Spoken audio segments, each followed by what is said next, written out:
إن الحمد لله حمدا طيبا كثيرا مباركا فيه غافر الذنب قابل التوب سريع الحساب شديد العقاب نحمده ونستعينه ونستغفره ونؤمن به ونتوكل عليه ونعوذ بالله من شرور أنفسنا وسيئات أعمالنا من يهده الله فهو المهتدي ومن يضلل فلن تجد له وليا مرشدا أشهد أن لا إله إلا الله وحده لا شريك له وأشهد أن محمدا عبده ورسوله أرسله بالهدى ودين الحق ليظهره على الدين كله ولو كره المشركون اللهم صل على محمد وعلى آل محمد كما صليت على إبراهيم وعلى آل إبراهيم إنك حميد مجيد اللهم بارك على محمد وعلى آل محمد كما باركت على إبراهيم وعلى آل إبراهيم إنك حميد مجيد أما بعد فإن خير الكلام كلام الله وخير السنن سنن محمد صلى الله عليه وسلم وشر الأمور محدثاتها وكل محدثة بدعة وكل بدعة ضلالة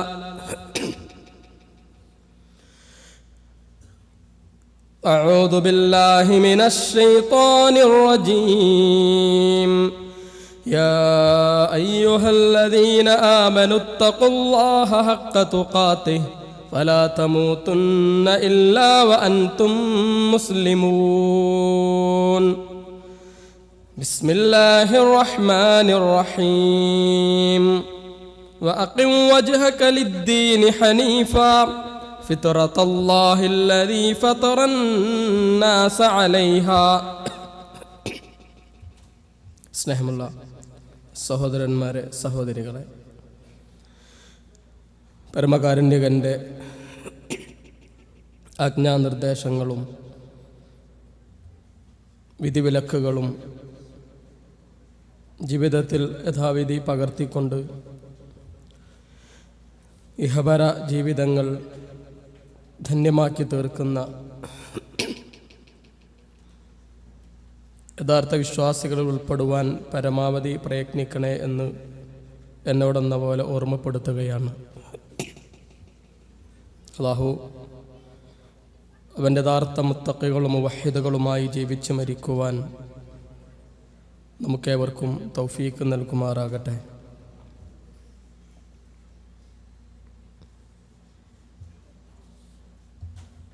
ഏക സിവിൽ കോഡും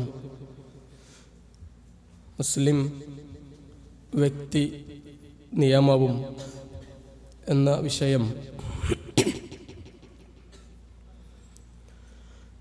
വിശ്വാസികളെ സംബന്ധിച്ചിടത്തോളം ഈ സമകാലിക സാഹചര്യത്തിൽ വളരെയേറെ പ്രാധാന്യപൂർവം മനസ്സിലാക്കേണ്ട ഒന്നാണ്.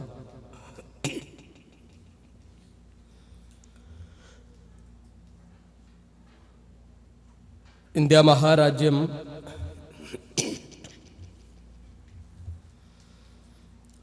സഹസ്രാബ്ദങ്ങളുടെ ചരിത്ര പാരമ്പര്യമുള്ള നാടാണ്. സാംസ്കാരികമായി ലോകത്തിന് ഒരുപാട് സംഭാവനകൾ അർപ്പിച്ചിട്ടുള്ള രാജ്യം.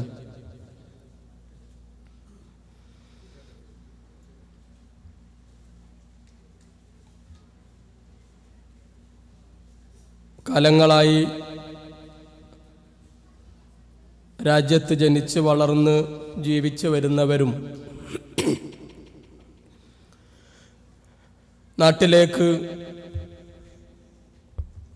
പലായനം ചെയ്ത് അവിടെ താമസത്തിനായി വന്നവരുമായ മുഴുവൻ ആളുകളുടെയും സംസ്കാരങ്ങളും ജീവിത രീതികളും പരസ്പരം കൈമാറി ലോകത്തിന് മുൻപിലൊരു മാതൃകയായി സാഹോദര്യപൂർവം ജീവിച്ചു വന്ന മണ്ണാണ്. അതിൻ്റെ ആദിമകാല ചരിത്രമെടുത്ത് പരിശോധിച്ചാൽ പലതരത്തിലുള്ള പോരാട്ടങ്ങളുടെയും രക്തം ചിന്തലുകളുടെയും ചിത്രങ്ങൾ അതിൽ കാണാമെങ്കിലും തൻ്റെ സഹോദരൻ്റെ സംസ്കാരത്തിൻ്റെ പേരിലോ ആദർശത്തിൻ്റെ പേരിലോ മതത്തിൻ്റെ പേരിലോ ഉള്ള ലഹളകൾ അവർക്ക് പരിചിതമായിരുന്നില്ല.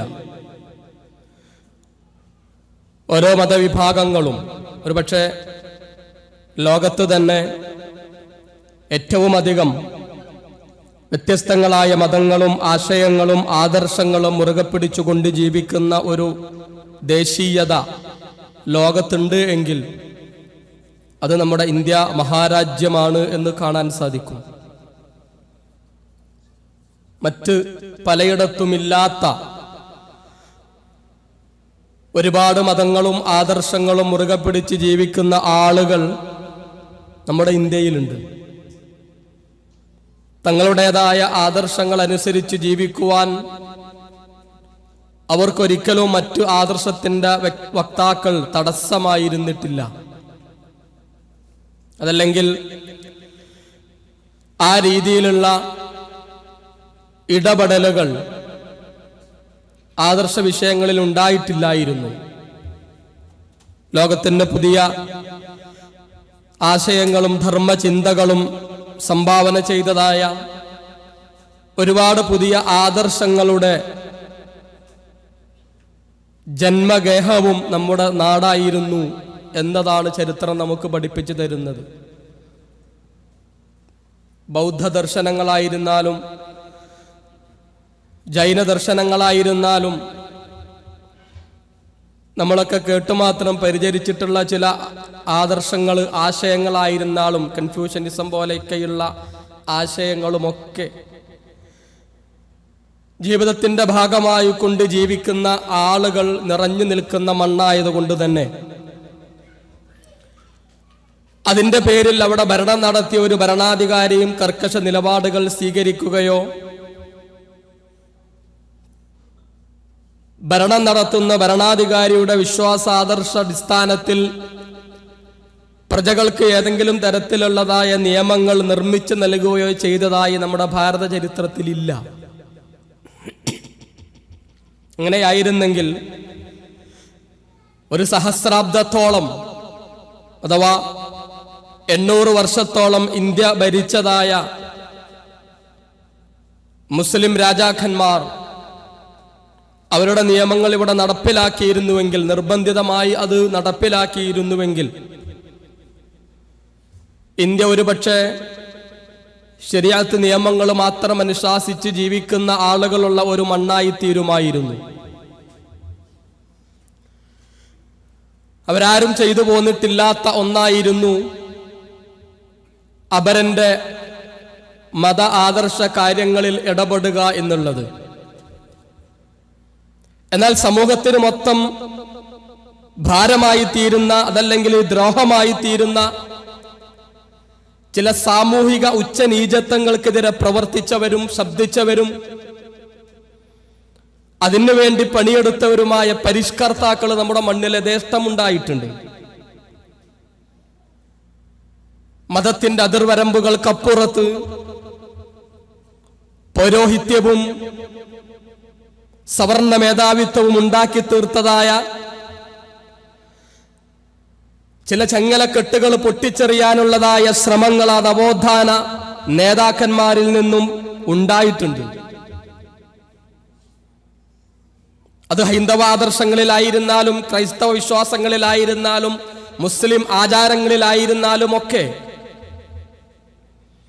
അത്തരത്തിലുള്ള സാമൂഹിക തിന്മകൾക്കെതിരെ അതല്ലെങ്കിൽ സമൂഹത്തിനെ മൊത്തം ബാധിക്കുന്നതായ അത്തരം വിഷയങ്ങൾക്കെതിരെ ശബ്ദിച്ചതായ ആളുകൾ ഉണ്ടായിട്ടുണ്ട്. ശൈശവ വിവാഹം പോലെ, സതി പോലെയുള്ളതായ ഒരുപാട് സമൂഹ വിപത്തിനെ ഉച്ചാടനം ചെയ്യുവാനായി രംഗത്ത് വന്നവരായ ആളുകൾ ഉണ്ടായിട്ടുണ്ട്. മുസ്ലിം സമൂഹത്തിലായിരുന്നാലും അത്തരത്തിലുള്ള ചില വികല വിശ്വാസങ്ങൾക്കെതിരെ, ആചാരങ്ങൾക്കെതിരെ ശബ്ദിച്ചവരായ പരിഷ്കർത്താക്കൾ ഉണ്ടായിട്ടുണ്ട്. എന്നല്ലാതെ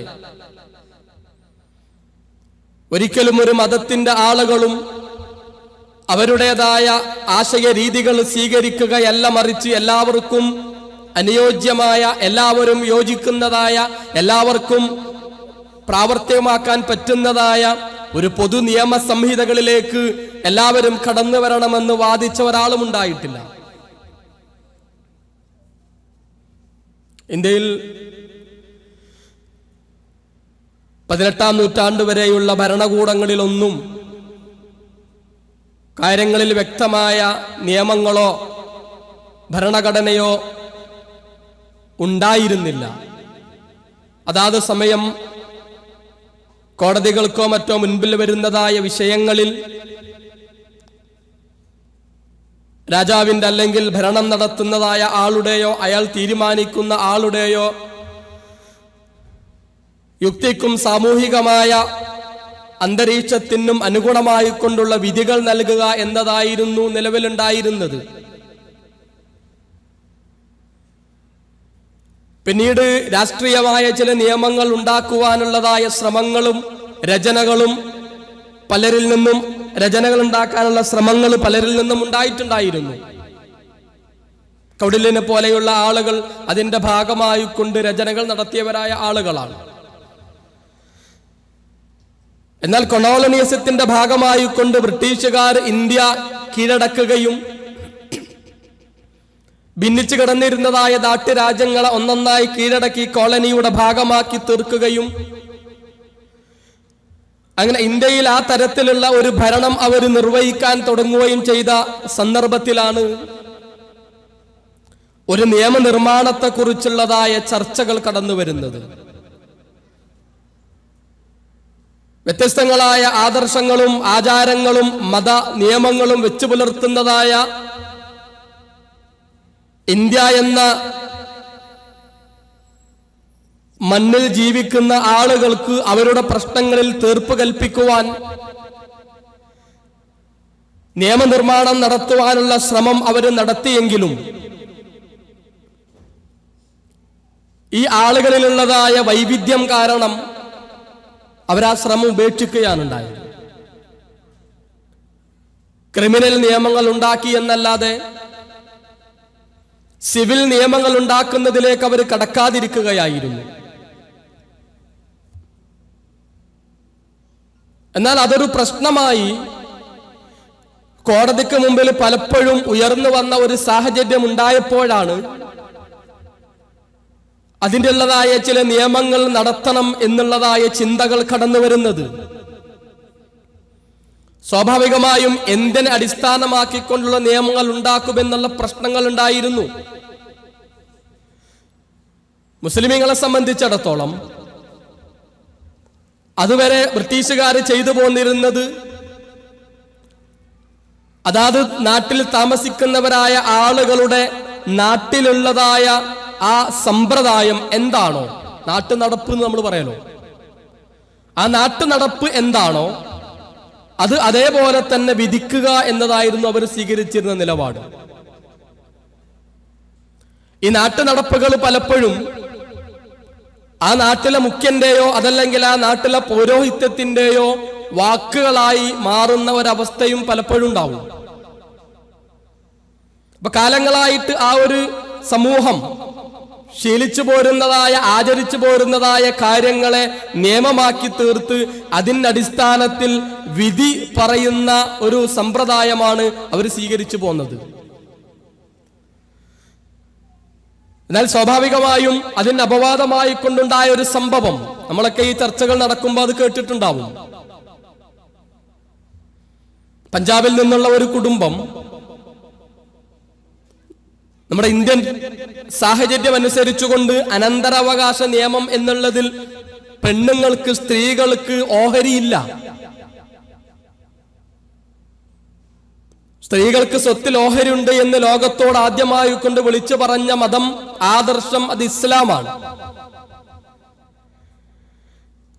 സ്വാഭാവികമായിക്കൊണ്ട് ആ നാട്ടാചാരം പിൻപറ്റി പോന്നിരുന്ന ഒരു മുസ്ലിം കുടുംബം, ഒരു സഹോദരനും സഹോദരിയുമുള്ള കുടുംബത്തിൽ പിതാവ് മരണപ്പെട്ടപ്പോ സ്വത്ത് മുഴുവൻ സഹോദരൻ കയ്യിൽ വെക്കുകയും പെൺകുട്ടിക്കൊന്നും കൊടുക്കാതിരിക്കുകയും ചെയ്യുന്ന ഒരു സാഹചര്യം ഉണ്ടാവുകയും സ്വാഭാവികമായും ആ പെൺകുട്ടി ബ്രിട്ടീഷ് കോടതിയിൽ കേസ് കൊടുക്കുകയും ചെയ്തപ്പോ സിവിൽ നിയമങ്ങളിൽ വ്യക്തമായ രേഖകൾ നിർമ്മിക്കപ്പെട്ടിട്ടില്ലാത്തത് കൊണ്ട് തന്നെ ആ നാട്ടുനടപ്പനുസരിച്ചു കൊണ്ടുള്ള ഒരു വിധി പറയാൻ ആ കോടതി നിർബന്ധിതമാവുകയാണ്. അഥവാ പുരുഷന് മാത്രമേ സ്വത്തിൽ അവകാശമുള്ളൂ, സ്ത്രീക്ക് അവകാശമല്ല.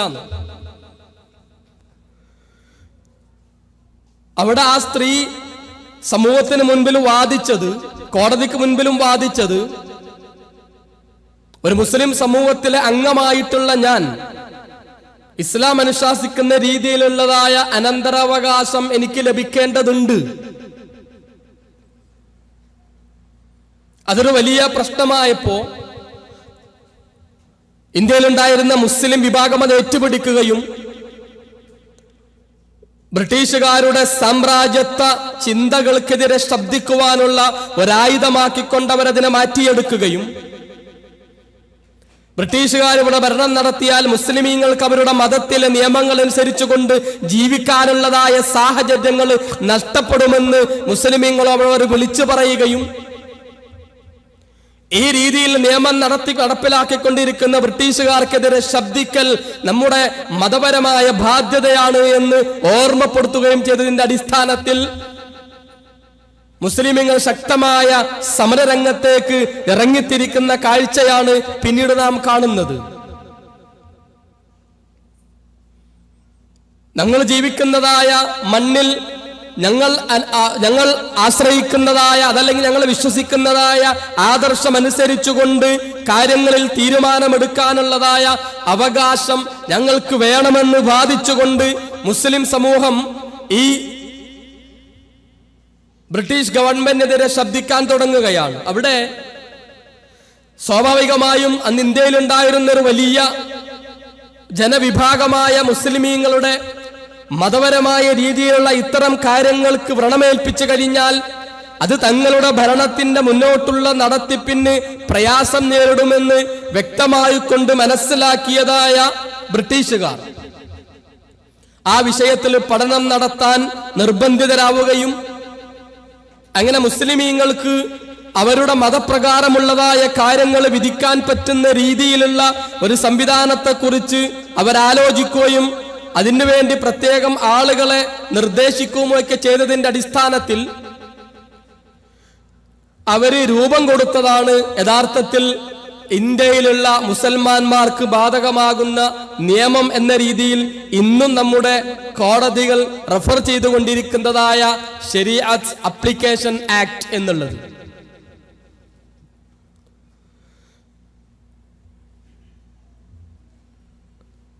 ശരീഅത്ത് അപ്ലിക്കേഷൻ ആക്ട് എന്നുള്ളത് പലപ്പോഴും നമ്മളെ പല ആളുകളും അതിനെ സംബന്ധിച്ച് തെറ്റിദ്ധരിച്ചിട്ടുണ്ടോ എന്ന് സംശയിക്കേണ്ടിയിരിക്കുന്നു.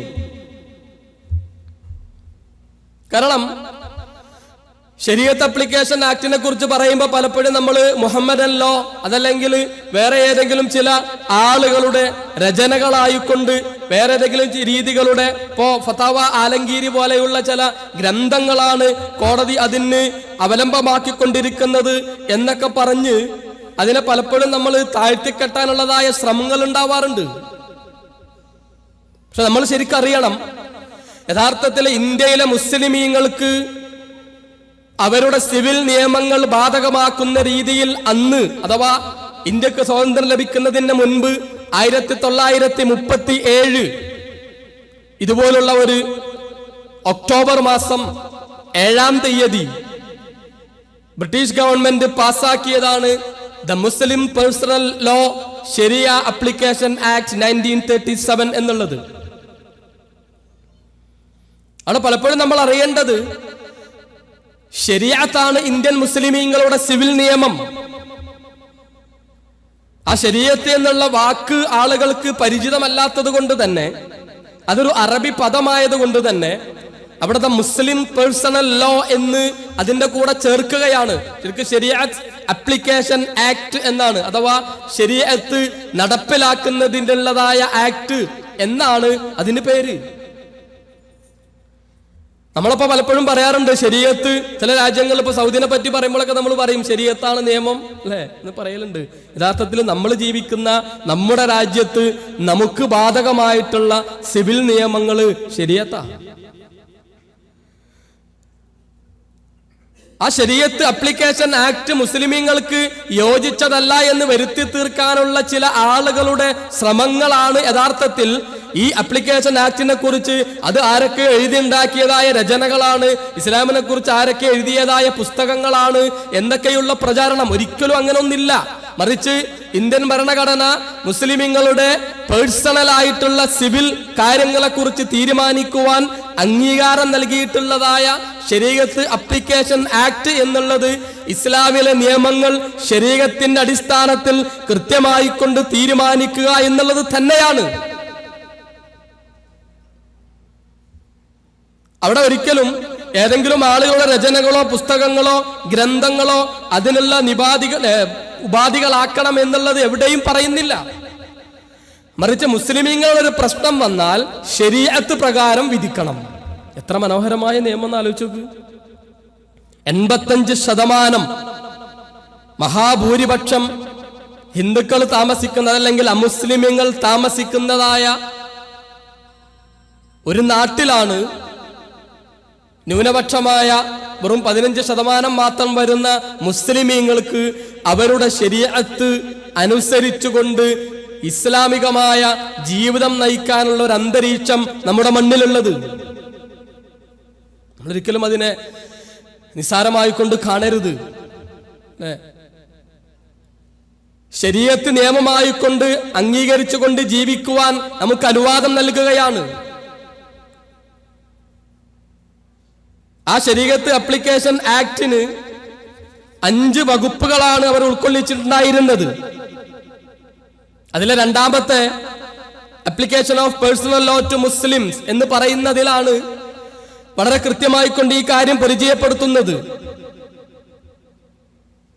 എന്തെങ്കിലും ഒരു മുസ്ലിം ഉമ്മത്തിന്റെ അല്ലെങ്കിൽ ഇസ്ലാമായിട്ടുള്ള ഒരാളിൽ അയാളിൽ ഉണ്ടാവുന്നതായ സിവിൽ പ്രശ്നങ്ങൾ അത് ഏതൊക്കെയാണ് എന്ന് വളരെ കൃത്യമായി കൊണ്ട് എണ്ണി പറയുന്നുണ്ട്.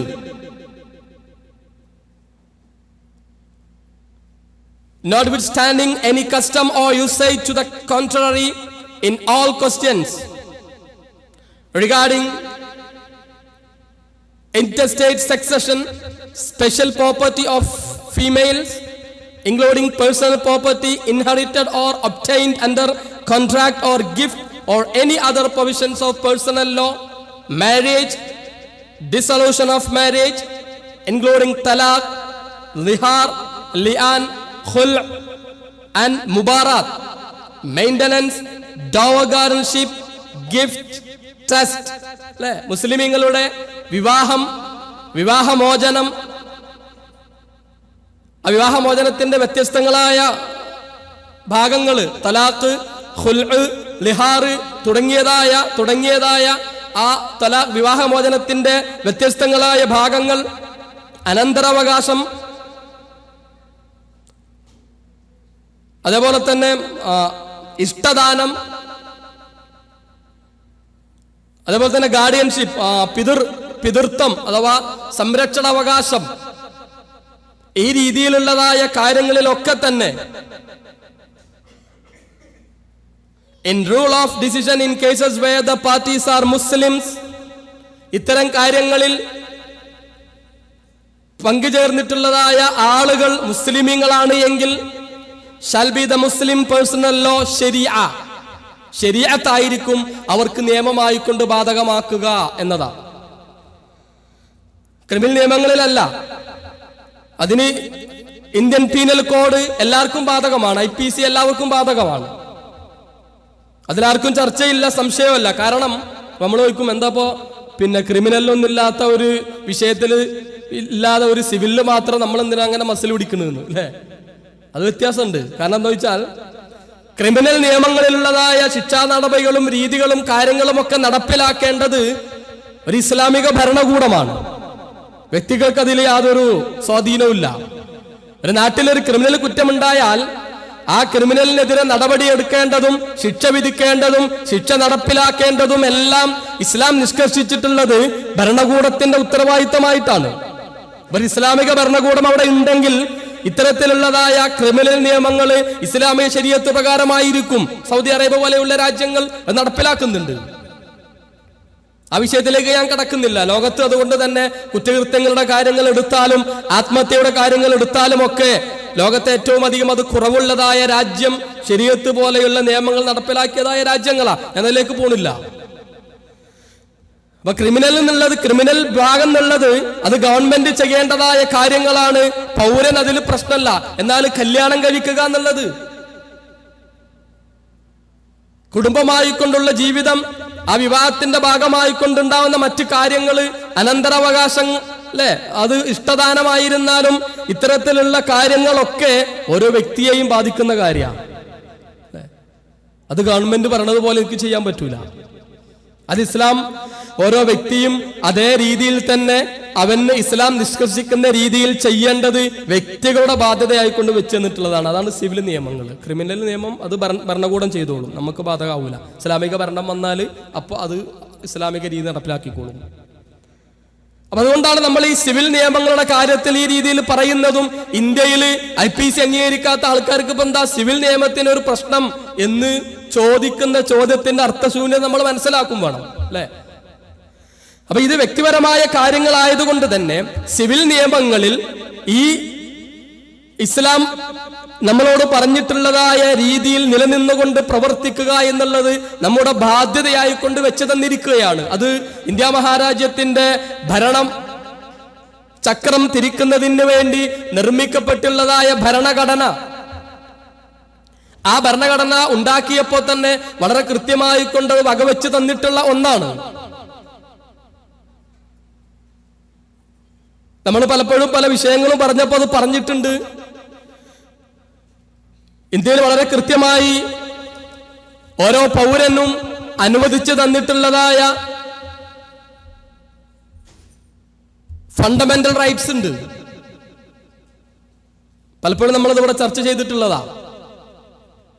ഓരോ പൗരനും ഭരണഘടന അനുവദിച്ചു നൽകിയിട്ടുള്ളതായ ഫണ്ടമെന്റൽ റൈറ്റ്സ് പ്രകാരം അവന് വേറെ എന്തൊക്കെ പ്രശ്നങ്ങൾ ഉണ്ടായിരുന്നാലും ആ നാട്ടിൽ ഈ ഫണ്ടമെന്റൽ റൈറ്റ്സ് എന്നുള്ളതായ ആ അവകാശങ്ങൾ ആസ്വദിച്ചുകൊണ്ട് ജീവിക്കാനുള്ളതായ അവകാശം ഭരണഘടന അവന് ഉറപ്പു നൽകുന്നുണ്ട്.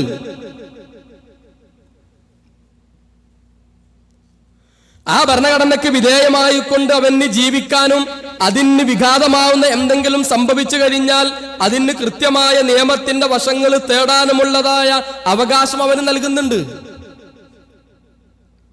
ആ ഫണ്ടമെന്റൽ റൈറ്റ്സ് അവന് കൃത്യമായി കൊണ്ട് നൽകുന്ന ഒന്നാണ് ഏത് മതം ജീവിതത്തിൽ സ്വീകരിക്കുവാനും അത് ആചരിക്കുവാനും അത് പ്രചരിപ്പിക്കാനുമുള്ളതായ സ്വാതന്ത്ര്യം. അത് വ്യക്തി സ്വാതന്ത്ര്യം അല്ലെ? പൗരാവകാശം എന്നുള്ള നിലക്ക് നമുക്ക് തന്നിട്ടുള്ള ഒന്നാണ്. ഒരു ഇന്ത്യൻ പൗരൻ എന്നുള്ള നിലക്ക് എൻ്റെ ഇൻഡിവിജ്വൽ ആയിട്ടുള്ള എൻ്റെ വ്യക്തിഗതമായിക്കൊണ്ടുള്ള വ്യക്തിപരമായിട്ടുള്ള എൻ്റെ അവകാശമാണത്. ഈ ഫണ്ടമെന്റൽ റൈറ്റ്സ് വളരെ കൃത്യമായിക്കൊണ്ട് ഭരണഘടനയിൽ ഉൾപ്പെടുത്തിയപ്പോൾ അതിന്റെ ശില്പികൾ മുൻകൂട്ടി കണ്ടുകൊണ്ട് പറഞ്ഞൊരു കാര്യമുണ്ട്. ഒരു പൗരന്റെ ഭരണഘടനാപരമായ അവകാശമായിക്കൊണ്ടുള്ള പൗരസ്വാതന്ത്ര്യത്തെ അഥവാ അവന്റെ ഫണ്ടമെന്റൽ റൈറ്റ്സിനെ ഒരു കോടതിയിലും ചോദ്യം ചെയ്യാൻ പാടില്ല.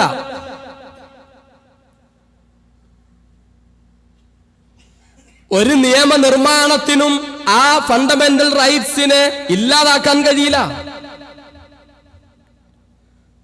ഇന്ത്യയിലെ ഒരു കോടതിക്കും ആ പൗരന്റെ ഫണ്ടമെന്റൽ റൈറ്റ്സിനെതിരെ ഒരു വെർഡിക്റ്റ്, ഒരു വിധിന്യായം പുറപ്പെടുവിക്കാൻ കഴിയില്ല, പാടില്ല എന്നുള്ളതാണ്. ഇന്ത്യൻ പാർലമെന്റിൽ മൃഗീയമായ ഭൂരിപക്ഷം ലഭിച്ച് ഫാസിസ്റ്റുകൾ ഒരു ഫണ്ടമെന്റൽ റൈറ്റ്സിനെതിരെ ഒരു ബില്ല് പാസ്സാക്കുകയാണ് എന്ന് വിചാരിച്ചോളൂ. വളരെ ഭൂരിപക്ഷത്തോടു കൂടി ആ ബില്ല് പാസ്സാക്കിയെടുത്താലും ആ ബില്ലിന് നിലനിൽപ്പില്ല, അത് നിയമമായിട്ട് വരൂല. ഏതെങ്കിലും ഒരു വ്യക്തി, അല്ലെ, ഒരു ഇൻഡിവിജ്വൽ, ഒരാള് കോടതിയിൽ ആ ബില്ലിനെ ചോദ്യം ചെയ്തുകൊണ്ട് ഒരു കേസ് കൊടുത്തു കഴിഞ്ഞാൽ, സമർപ്പിച്ചു കഴിഞ്ഞാൽ അതിനെ ക്യാൻസൽ ചെയ്യും. അതാ ഫണ്ടമെന്റൽ റൈറ്റ്സ്. ഈ ഫണ്ടമെന്റൽ റൈറ്റ്സിലാണ് ഏത് മതം സ്വീകരിക്കുവാനും ആചരിക്കുവാനും പ്രചരിപ്പിക്കാനുമുള്ളതായ അവകാശം ഒരു ഇന്ത്യൻ പൗരൻ നൽകപ്പെട്ടിട്ടുള്ളത്. ഈ ഇന്ത്യൻ മണ്ണിലുള്ളതായ ഈ നാനാത്വത്തിൽ ഏകത്വം എന്നുള്ള ആ ഒരു പ്ലാറ്റ്ഫോമിൽ ജീവിച്ചുകൊണ്ടിരിക്കുന്ന ഇന്ത്യൻ പൗരന്മാർ, വ്യത്യസ്തങ്ങളായ ആശയങ്ങളും ആദർശങ്ങളും ഞാൻ ആമുഖമായി പറഞ്ഞതുപോലെ ആ രീതിയിലൊക്കെ ജീവിക്കുന്ന ആളുകൾക്ക് അവരുടേതായ മതസ്വാതന്ത്ര്യം അനുവദിച്ചു കൊടുക്കൽ നിർബന്ധമാണ് എന്നുള്ളത് കൊണ്ട് തന്നെയാണ് നമ്മുടെ ഭരണഘടനാ ശില്പികൾ അത്തരത്തിലുള്ള ഒരു രീതിയിൽ അത് സെറ്റ് ചെയ്തു വെച്ചത്.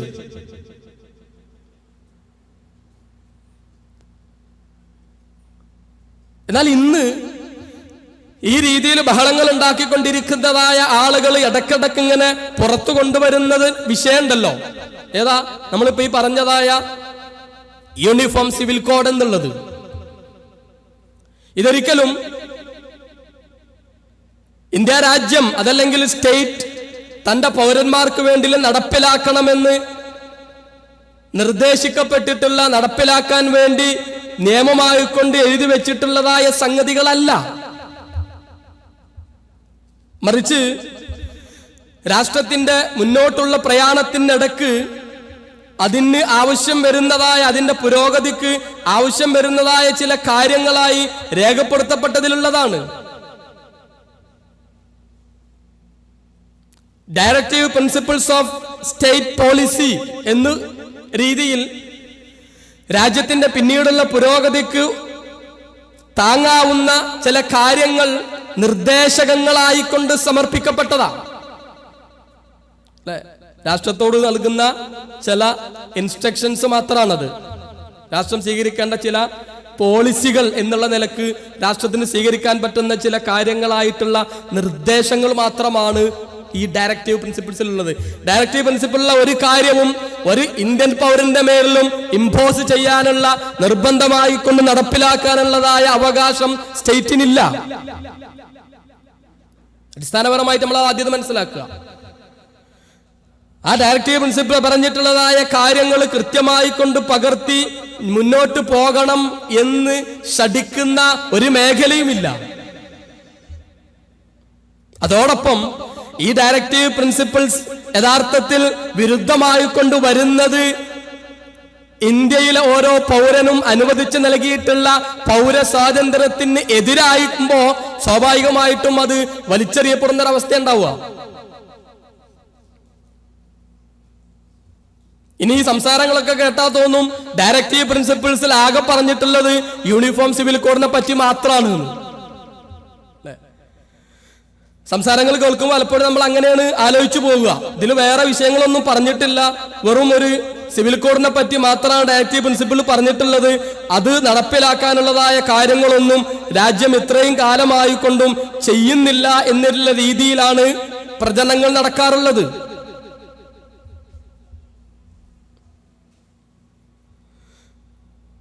യഥാർത്ഥ ഡയറക്റ്റീവ് പ്രിൻസിപ്പിളിന്റെ ഭാഗമായിക്കൊണ്ട് ഇന്ത്യയുടെ ഭരണഘടനയുടെ 4-ാം ഭാഗമായിക്കൊണ്ട് ഉൾപ്പെടുത്തിയിട്ടുള്ളതായ ഡയറക്റ്റീവ് പ്രിൻസിപ്പിൾസ്, അതില് രാഷ്ട്രത്തോട് ഒരുപാട് കാര്യങ്ങൾ പറയുന്നുണ്ട്. അതൊക്കെ ഇവിടെ നടപ്പിലാക്കപ്പെട്ടിട്ടുണ്ടോ എന്ന് നമ്മൾ ആലോചിക്കണം. ലോകത്തുള്ള, ഇന്ത്യയിലുള്ള മുഴുവൻ പൗരന്മാർക്കും നല്ല രീതിയിലുള്ളതായ കാർഷിക സാഹചര്യങ്ങൾ ഉണ്ടാക്കി കൊടുക്കുകയും അതിനനുസൃതമായിക്കൊണ്ട് കാർഷിക വൃത്തി നടത്തുന്നതിനാവശ്യമായ സംവിധാനങ്ങളും സ്റ്റേറ്റ് ഉണ്ടാക്കി കൊടുക്കണം എന്ന് അതിൽ പറയുന്നുണ്ട്. അതിനു വേണ്ടിയിട്ടുള്ളതായ ഏതു തരത്തിലുള്ള ശ്രമങ്ങളാണ് നമ്മുടെ സ്റ്റേറ്റ് നടത്തിക്കൊണ്ടിരിക്കുന്നത്? ഇന്ത്യയിലുള്ള മുഴുവൻ പൗരന്മാർക്കും തുല്യമായ രീതിയിൽ ചികിത്സകൾ ലഭിക്കുകയും അങ്ങനെ ഒരു ആരോഗ്യപരമായിക്കൊണ്ട് ഫിറ്റായിട്ടുള്ള ഒരു ഇന്ത്യയെ നോക്കിക്കാണുവാനുള്ള ശ്രമങ്ങളും സ്റ്റേറ്റിൽ നിന്നുണ്ടാവണമെന്ന് പറയുന്നുണ്ട്. എന്തൊക്കെ പ്രവർത്തനങ്ങളാ അതിനു വേണ്ടിയിട്ട് ആവേശപൂർവ്വം നമ്മുടെ ഗവൺമെന്റുകൾ നടത്തിയിട്ടുള്ളത്? ഇന്ത്യയിലെ മുഴുവൻ കുഞ്ഞുങ്ങൾക്കും മുഴുവൻ കുട്ടികൾക്കും നിർബന്ധമായിക്കൊണ്ടും വിദ്യാഭ്യാസം സൗജന്യമായി നൽകുന്നതിനുള്ളതായ പ്രവർത്തനങ്ങൾ നടത്തണമെന്ന് പറഞ്ഞിട്ടുണ്ട്. അതൊക്കെ പോട്ടെ, അതിനെ തൊട്ടടുത്തായി കൊണ്ട് പറയുന്നതാണ് എന്ത്? ഇന്ത്യയിലൊരു സമ്പൂർണ്ണ മദ്യ നിരോധനം നടപ്പിലാക്കുന്നതിന് സ്റ്റേറ്റ് യത്നിക്കണം. ഡയറക്റ്റീവ് പ്രിൻസിപ്പിൾസ് ഉള്ളതാ. മദ്യം എന്ന് പറഞ്ഞപ്പോൾ അവിടെ പ്രത്യേകമായി കൊണ്ട് എടുത്തു പറഞ്ഞു, വൈൻ അടക്കമുള്ള ഇൻടോക്സിക്കന്റ് ആയിട്ടുള്ള അഥവാ ലഹരി ഉണ്ടാക്കുന്നതായ സകലതും ഇന്ത്യയിൽ നിന്നും നിരോധിക്കുന്നതിന് വേണ്ടി സ്റ്റേറ്റ് യത്നിക്കണം. കൊണ്ടുവന്ന നിരോധനങ്ങൾ കൂടി തള്ളിപ്പോവുക എന്നല്ലാതെ, അല്ലെ, എടുത്തു കളയപ്പെടുക എന്നല്ലാതെ സെൻട്രൽ ഗവൺമെന്റിൽ നിന്നും അത്തരത്തിലുള്ള ഒരു കാര്യങ്ങൾക്ക് വേണ്ടിയുള്ള എന്ത് നീക്കണ്ടായിട്ടുള്ളത്? ഈ കാര്യങ്ങൾ ഒരു ഇൻഡസ്ട്രിയൽ ആയിട്ടുള്ള എല്ലാവർക്കും വ്യാവസായികമായ കാര്യങ്ങളിൽ തുല്യനീതി ഉറപ്പുവരുത്തുകയും ആ രീതിയിലുള്ള ഒരു വ്യാവസായിക അന്തരീക്ഷം ഇന്ത്യയിൽ ഉണ്ടാക്കി തീർക്കുവാൻ ഈ സ്റ്റേറ്റ് യത്നിക്കണം. ഡയറക്റ്റീവ് പ്രിൻസിപ്പിളിൽ പറയണതാ.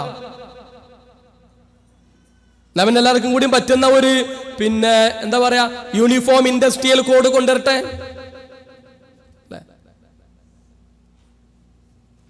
അല്ലെങ്കിൽ ഒരു യൂണിഫോം എഡ്യൂക്കേഷൻ കോഡ് കൊണ്ടുവരട്ടെ.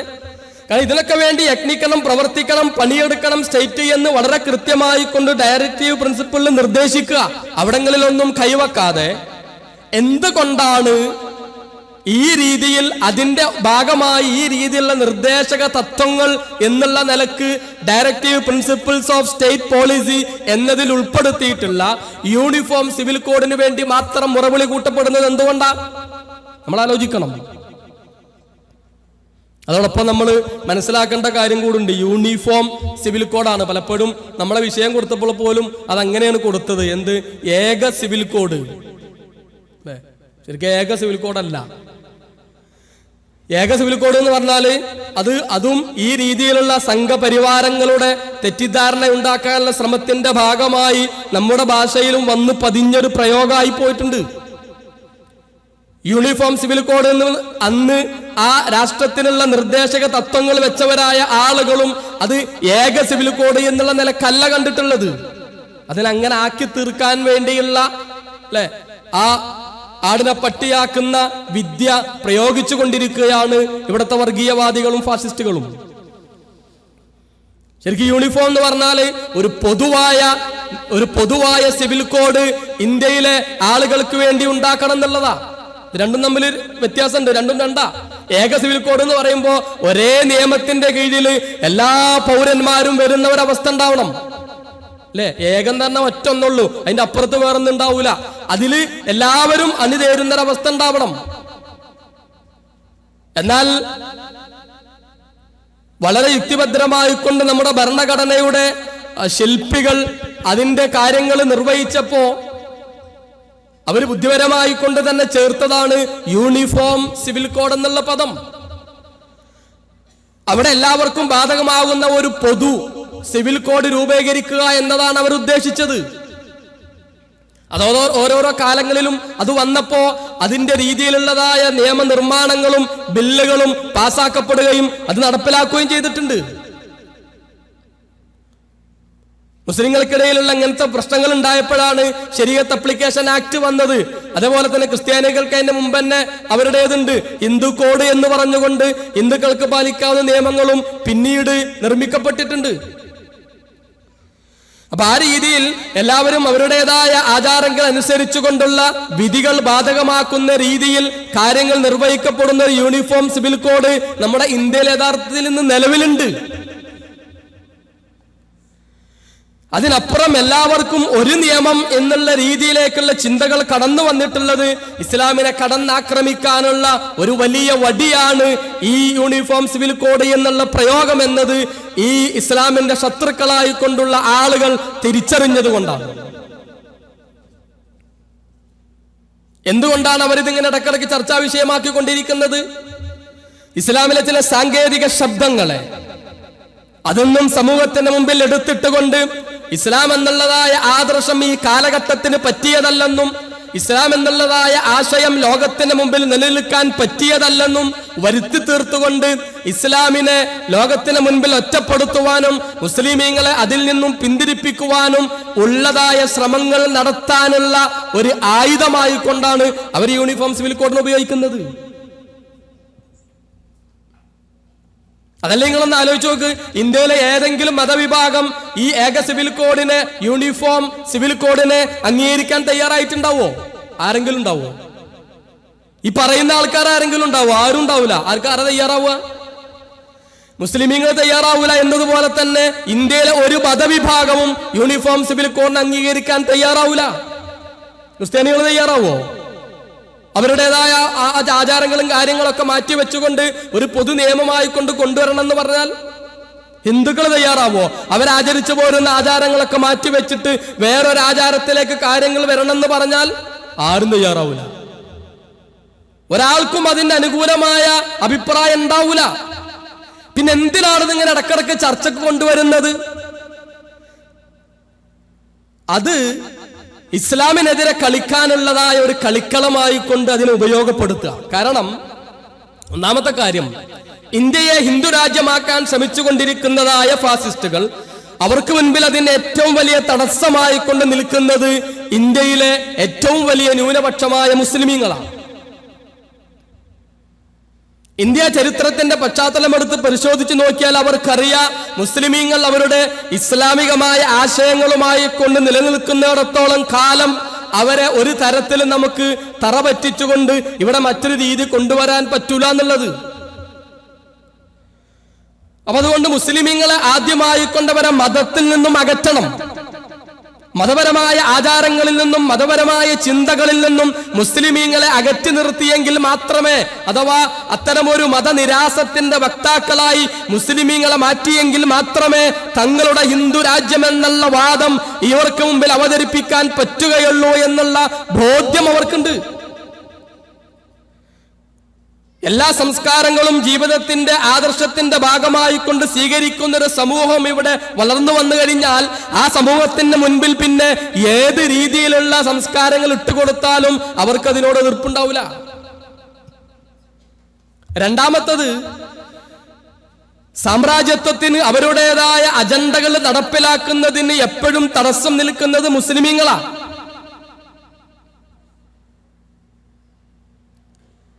നമ്മൾ പലപ്പോഴും ചോദിക്കാൻ ആഗ്രഹിക്കുന്ന ഒരു കാര്യം, ഗുജറാത്ത് കലാപത്ത് നടക്കുന്ന സന്ദർഭത്തിൽ ഏറ്റവും അധികം ആളുകളാൽ ബലാത്സംഗം ചെയ്യപ്പെട്ടതായ ഒരു പെൺകുട്ടി, ഞാനതിന്റെ വിശദാംശങ്ങളിലേക്ക് പോവല്ല, നമ്മളെപ്പോഴും വാർത്തകളിൽ കേട്ടിരുന്നതാ.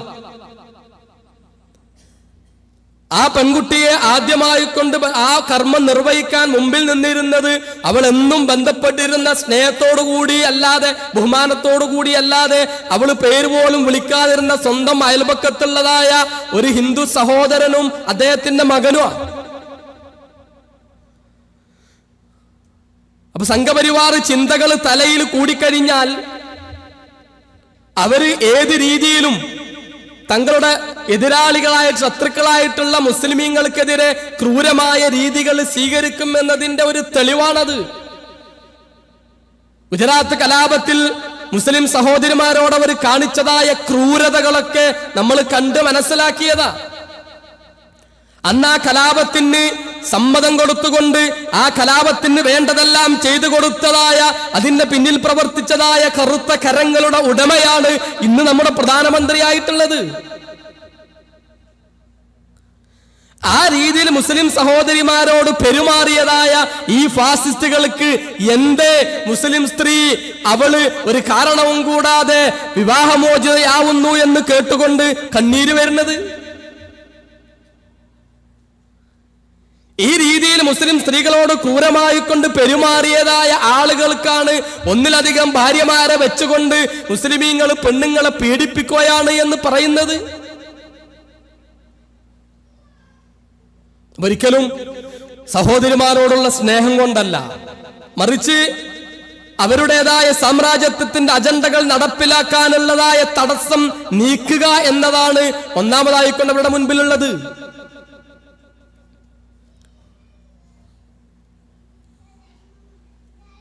ഒരു മുസ്ലിം തനിക്ക് ആരോഗ്യവും സമ്പത്തും കഴിയുമൊക്കെ ഉണ്ടെങ്കിൽ താൻ വിവാഹം കഴിച്ച ആദ്യ ഭാര്യയ്ക്ക് ശേഷം രണ്ടാമതോ മൂന്നാമതോ കല്യാണം കഴിക്കുന്നത് കൊണ്ട് ഇവിടത്തെ അന്യമതസ്ഥരായ ആളുകൾക്ക് എന്താ നഷ്ടപ്പെടുന്നത്? മറ്റുള്ളവരായ ആളുകൾക്ക് അതുകൊണ്ട് എന്താ പ്രയാസമുള്ളത്? എന്നുമല്ല, ഈ രീതിയിലുള്ളതായ പോളിഗമിയെ കുറിച്ച് സംസാരിക്കുന്നവരായ ആളുകൾക്ക് എന്തൊരു പ്രമാണമാണ് അതിന് മുമ്പിൽ വെക്കാനുള്ളത്? ഇതിനെതിരെ ശബ്ദിക്കുന്നവരായ ആളുകൾ രാമരാജ്യം സ്ഥാപിക്കാനായിക്കൊണ്ട് പണിയെടുത്തുകൊണ്ടിരിക്കുന്ന, അതിനുവേണ്ടി ഇത്തരം അജണ്ടകൾ നടപ്പിലാക്കിക്കൊണ്ടിരിക്കുന്നവരായ ആളുകൾ തങ്ങളുടെ റോൾ മോഡലായ ശ്രീരാമന്റെ അച്ഛൻ എത്ര ഭാര്യമാരുണ്ടായിരുന്നു എന്നൊന്ന് ചരിത്രം പരിശോധിച്ചു നോക്കുക.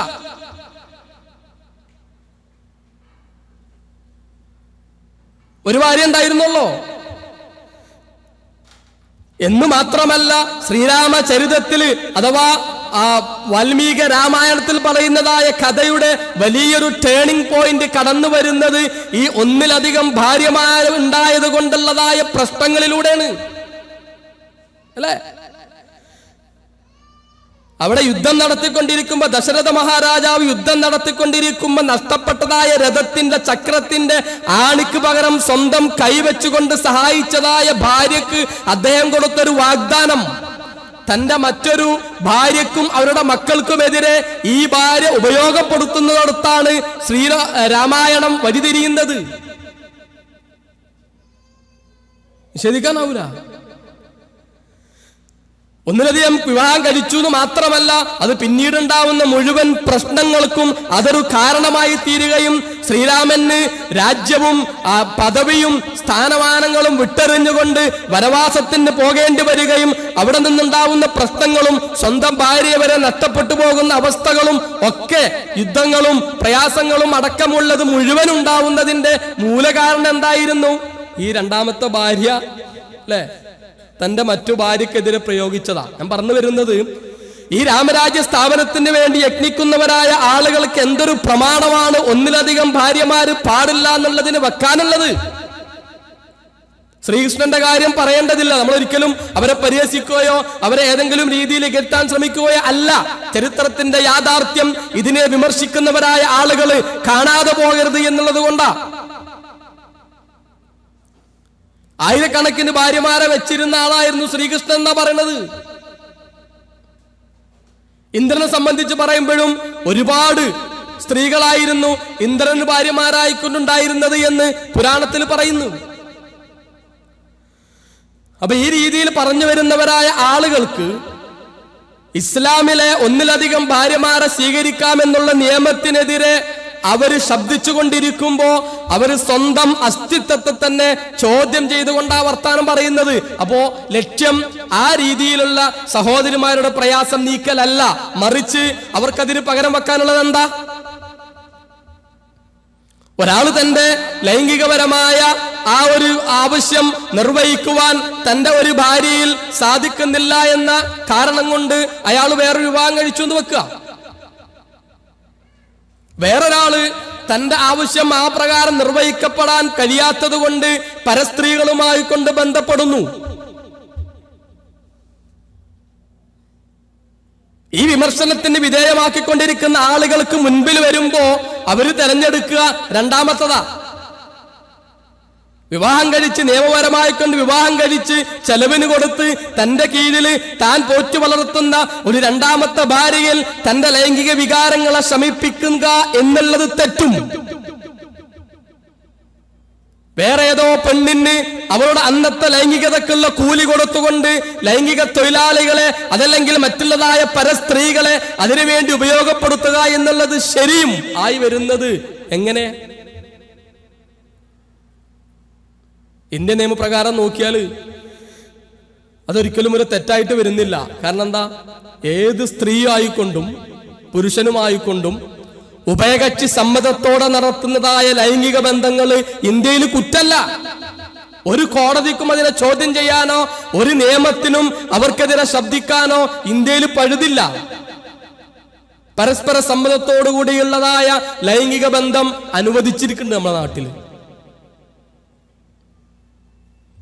അപ്പൊ ആ രീതിയിൽ ഒരാൾ പോവുകയാണോ? അതല്ല നിയമപരമായി കൊണ്ടൊരു പെണ്ണിന് അഭയം നൽകിക്കൊണ്ട് സംരക്ഷണം നൽകിക്കൊണ്ട് അവളിലുണ്ടാവുന്ന മക്കൾക്ക് വിദ്യാഭ്യാസം നൽകി ജീവിക്കാനുള്ള ചുറ്റുപാടുണ്ടാക്കി കൊടുത്ത് വളർത്തിക്കൊണ്ടുവരുന്നതാണോ? അതല്ല മറ്റു രീതിയിൽ അത് നിർവഹിക്കുന്നതാണോ? യുക്തിപരമായി ബുദ്ധിപരമായി നോക്കിയാൽ ശരി.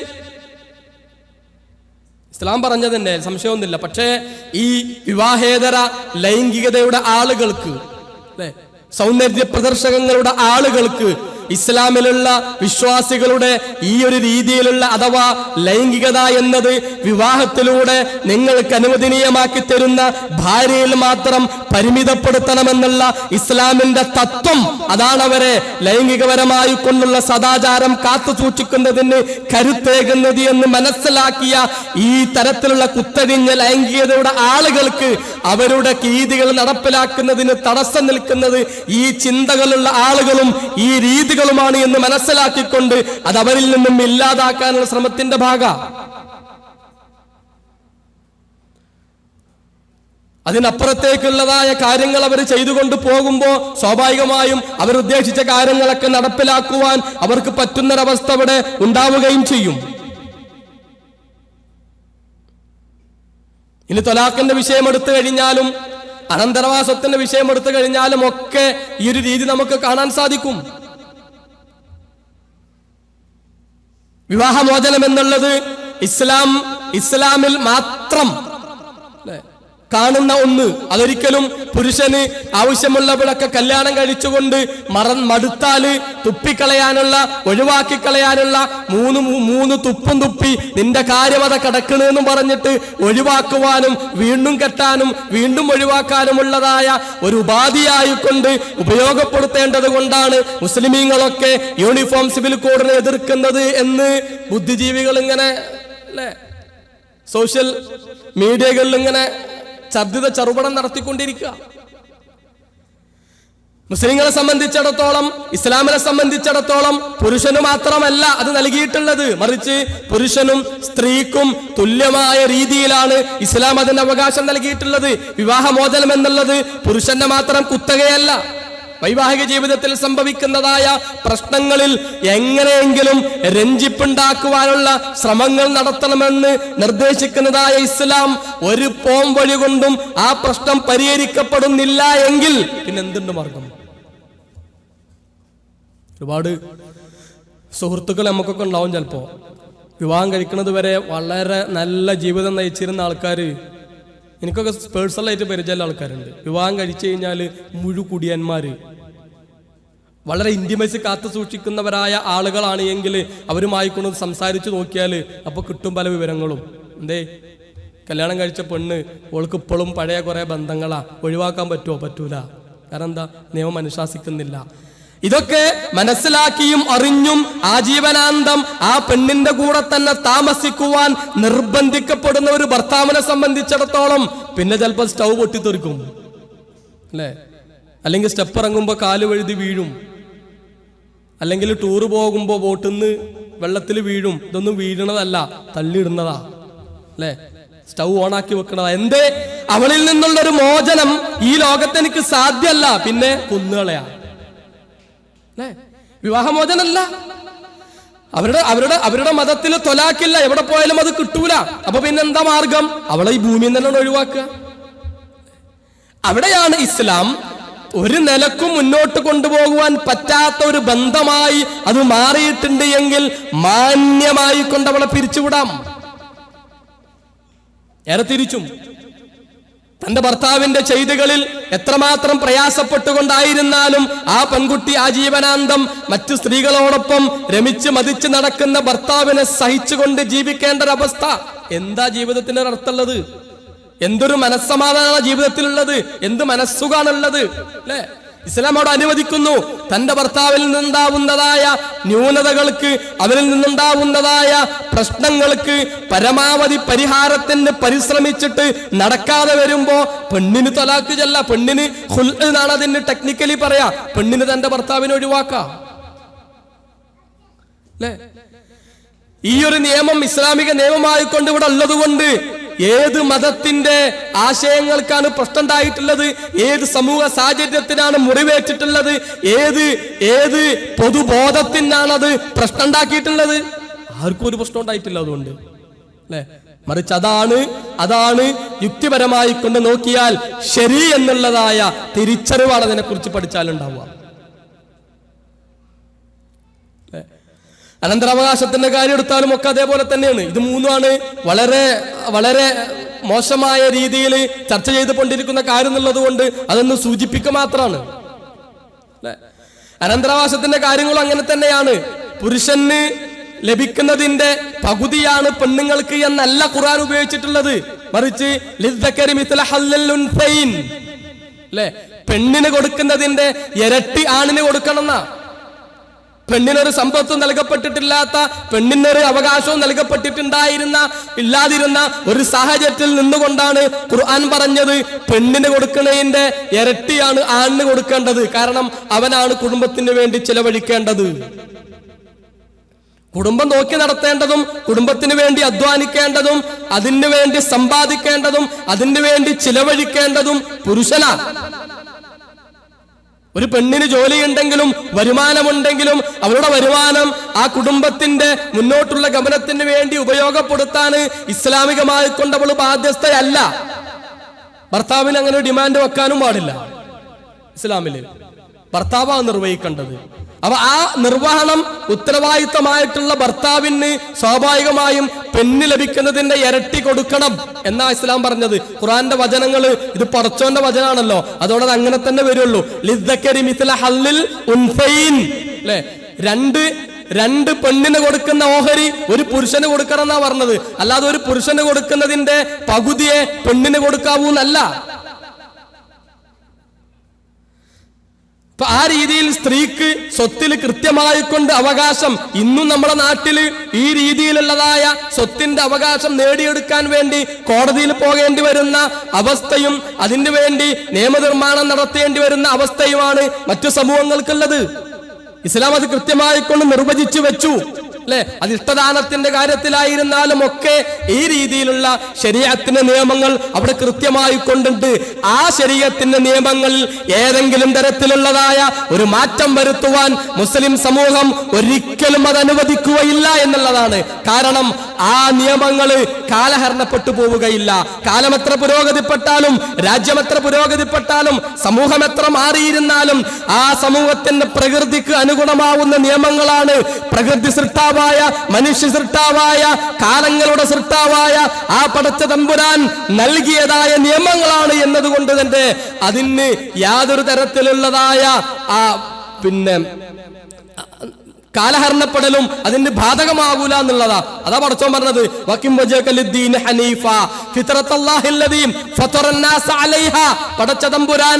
പടച്ചതമ്പുരാന്റെ ആ ദീനിലേക്ക്, ആ നടപടിക്രമത്തിലേക്ക്, ആ രീതിയിലേക്ക്, ആ മതത്തിലേക്ക് നിങ്ങൾ കൃത്യമായി കൊണ്ട് മുഖം തിരിക്കുക. കാരണം എന്താ? ഫിത്രത്തുല്ലാഹില്ലദീ ഫതറന്നാസ അലൈഹ, പടച്ചതമ്പുരാൻ നിർവഹിച്ചിട്ടുള്ളതായ ആ സൃഷ്ടിപ്പിന്റെ പ്രകൃതിയാണത്. മനുഷ്യ പ്രകൃതി അറിയുന്ന, മനുഷ്യന്റെ സംസ്കാരം അറിയുന്ന, മനുഷ്യന്റെ മാറ്റങ്ങൾ അറിയുന്നതായ അതേ പടച്ച തമ്പുരാൻ തന്നെയാണ് ഈ നിയമങ്ങളും ഉണ്ടാക്കിയിട്ടുള്ളത് എന്നതുകൊണ്ട് തന്നെ മനുഷ്യ പ്രകൃതിക്ക് അനുഗുണമാവുന്ന നിയമങ്ങളാണ് ശരീഅത്തിലുള്ളത്. അതുകൊണ്ട് തന്നെ ആ ശരീഅത്തിലെ ഏതെങ്കിലും ഒരു നിയമത്തിന് ഏതെങ്കിലും രീതിയിലുള്ളതായ ഒരു മാറ്റം വരുത്താൻ മുസ്ലിമീങ്ങളുടെ ചങ്കിൽ ജീവനുള്ളോടത്തോളം കാലം അവർ സമ്മതിക്കുകയില്ല എന്നുള്ളതൊരു വാസ്തവമാണ്. കാരണം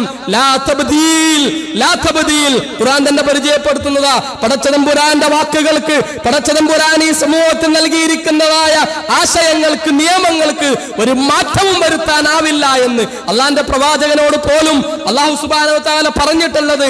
പ്രവാചകരെ, താങ്കളെങ്ങാനും അതിലെന്തെങ്കിലും ഒരു മാറ്റം വരുത്തുകയാണ് എങ്കിൽ താങ്കൾക്ക് അതിന്റെ കഠിനമായ ശിക്ഷയുണ്ടായിരിക്കുമെന്ന് പറഞ്ഞ ആ പടച്ചതമ്പുരാൻ നൽകിയിരിക്കുന്നതായ നിയമമാണ്, ആശയമാണ്, ആദർശമാണ് ഇന്ത്യൻ മുസ്ലിമീങ്ങൾ സിവിൽ നിയമങ്ങളായിക്കൊണ്ട് പാലിച്ചു പോരുന്നത്.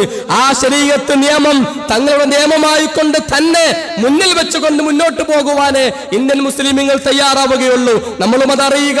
ഇന്ത്യൻ മുസ്ലിമീങ്ങൾക്ക് ശരീഅത്ത് നിയമം നേടിയെടുക്കുക എന്നുള്ളത് അത് ബ്രിട്ടീഷ് ഗവൺമെന്റ് നമുക്കൊരു സമ്മാനമായി കൊണ്ടുവന്ന് തന്നതല്ല. നമ്മുടെ മുൻഗാമികളായിട്ടുള്ള ആളുകൾ വളരെ ശക്തമായ പ്രക്ഷോഭങ്ങൾ നടത്തിക്കൊണ്ട്, സമരങ്ങൾ നടത്തിക്കൊണ്ട് വിട്ടുവീഴ്ചയില്ലാതെ മുന്നോട്ട് പോയതിന്റെ ഫലമാണ് നമ്മൾക്ക് ലഭിച്ചിരിക്കുന്ന ഇന്ത്യയിലെ ശരീഅത്ത് എന്നുള്ള നിയമം.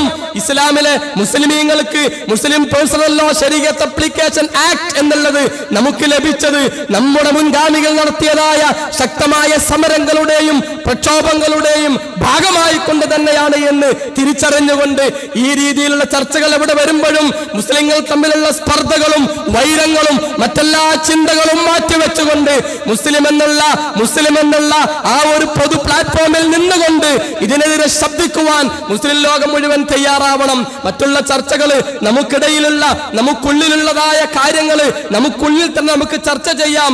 അതിനെ പരിശുദ്ധ ഖുർആന്റെയും പ്രവാചക ചര്യയുടെയും അടിസ്ഥാനത്തിൽ തീരുമാനങ്ങളാക്കാൻ വേണ്ടി നമുക്കവിടെ വെക്കാം. ആ ചർച്ചകൾ തുടരട്ടെ. പക്ഷേ ഇസ്ലാമിനെതിരെ എഴുന്നേറ്റ് നിൽക്കുന്നതായ, ഇസ്ലാമിനെ പൊതുശത്രുവായി കൊണ്ട് കാണുന്ന സംഘപരിവാരങ്ങളും വർഗീയ ഫാസിസ്റ്റുകളും ഇത്തരത്തിലുള്ള നീക്കങ്ങളുമായി കൊണ്ട് കടന്നു വരുമ്പോ പരസ്പരം കടിച്ചു കീറാതെ ഒന്നിച്ചു നിന്നുകൊണ്ട് പ്രവർത്തിച്ചതായ പാരമ്പര്യമാണ് ഈ സമൂഹത്തിനുള്ളത്, കേരളത്തിലെ മുസ്ലിം ഉമ്മത്തിനുള്ളത്. ഇന്ത്യയുടെ പൊതുമനസ്സും ഇന്ത്യൻ പൊതുസമൂഹവും ആ വിഷയത്തിൽ നമ്മളോടൊപ്പമുണ്ട് എന്നുള്ളത് കൂടി നമ്മൾ തിരിച്ചറിയുക. വളരെ എണ്ണം കുറഞ്ഞ ആളുകൾ മാത്രമാണ് ഈ രീതിയിലുള്ളതായ കാര്യങ്ങൾക്ക് വേണ്ടി പ്രവർത്തിച്ചു കൊണ്ടിരിക്കുന്നത്.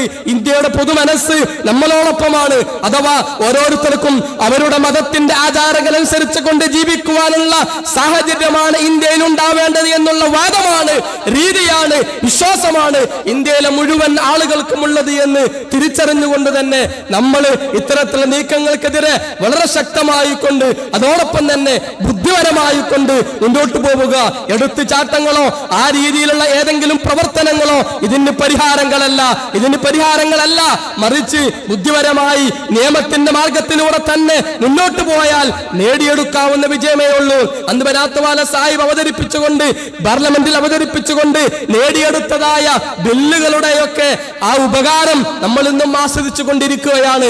ആ രീതിയിൽ ജുഡീഷ്യറി ഉപയോഗപ്പെടുത്തിക്കൊണ്ട്, പാർലമെന്റിനെ ഉപയോഗപ്പെടുത്തിക്കൊണ്ട്, ജനപ്രാതിനിധ്യ സഭകളെ ഉപയോഗപ്പെടുത്തിക്കൊണ്ടുള്ള ശക്തമായ പ്രക്ഷോഭങ്ങളാണ് നമ്മൾ നടത്തേണ്ടത്.